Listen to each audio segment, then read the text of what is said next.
നമ്മൾ ചെയ്യുന്ന പ്രാർത്ഥനകൾ സ്വീകരിക്കപ്പെടാൻ ദുആഇന് ഇജാബത്തുണ്ടാകാൻ ചില മാർഗങ്ങൾ മഹത്തുക്കൾ പറഞ്ഞു തരുന്നുണ്ട്. നമ്മൾ ചെയ്യുന്ന എല്ലാ പ്രാർത്ഥനകളും ഈ ദുനിയാവിൽ വെച്ച് തന്നെ സ്വീകരിക്കപ്പെടണമെന്നില്ല. പ്രാർത്ഥനകൾ സ്വീകരിക്കപ്പെടുന്ന പല രൂപത്തിലുണ്ട്.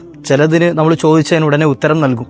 ചിലത് നമുക്ക് ചോദിച്ചതൊന്നാണെങ്കിലും അള്ളാഹു ചിലപ്പോൾ നമുക്ക് കണക്കാക്കിയിട്ടുള്ള വല്ല മുസീബത്തുകളെയും തട്ടി മാറ്റിയിട്ട് അങ്ങനെ ഉത്തരം നൽകും. മറ്റു ചിലത് നാളെ ആഖിറത്തിലേക്ക് മാറ്റിവെക്കും. നമ്മൾ ചോദിക്കുന്നതിനൊക്കെ ഫലം കിട്ടുമെന്നുള്ളത് ഉറപ്പാണ്. പക്ഷെ അതെല്ലാം ദുനിയാവിൽ വെച്ച് തന്നെ കിട്ടണം എന്നില്ല. എന്നാൽ നമ്മൾ ചെയ്യുന്ന ദുആകൾക്ക് ദുനിയാവിൽ വെച്ച് തന്നെ ഉടനെ ഉത്തരം കിട്ടണമെന്ന് ആഗ്രഹിക്കുന്നുണ്ടെങ്കിൽ അതിന് ചില മാർഗങ്ങൾ മഹത്തുക്കൾ പറയുകയാണ്. അതിൽ ഏറ്റവും നല്ലൊരു മാർഗം, നമ്മൾ എന്ത് സൽക്കർമ്മങ്ങൾ ചെയ്യുമ്പോഴും നമ്മുടെ ആവശ്യങ്ങൾ മുൻനിർത്തിയിട്ട് ആ സൽക്കർമ്മങ്ങളെ തവസ്സുലാക്കിയിട്ട് ദുആ ചെയ്യുക.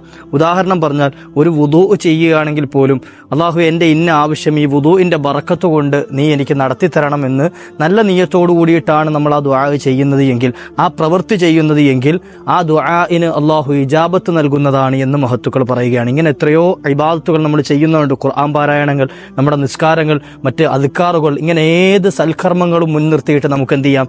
ദുആ ചെയ്യാം. ആ ദുആഇന് ഉടനെ ഇജാബത്ത് ലഭിക്കുകയും ചെയ്യുന്നതാണ്. അല്ലാഹു സുബ്ഹാനഹു വ തആല നമ്മുടെ ദുആകളൊക്കെ സ്വീകരിക്കുമാറാകട്ടെ. എല്ലാ പ്രാർത്ഥനകളും ഇജാബത്തുള്ള പ്രാർത്ഥനകളായി അല്ലാഹു ഖബൂലാക്കുമാറാകട്ടെ.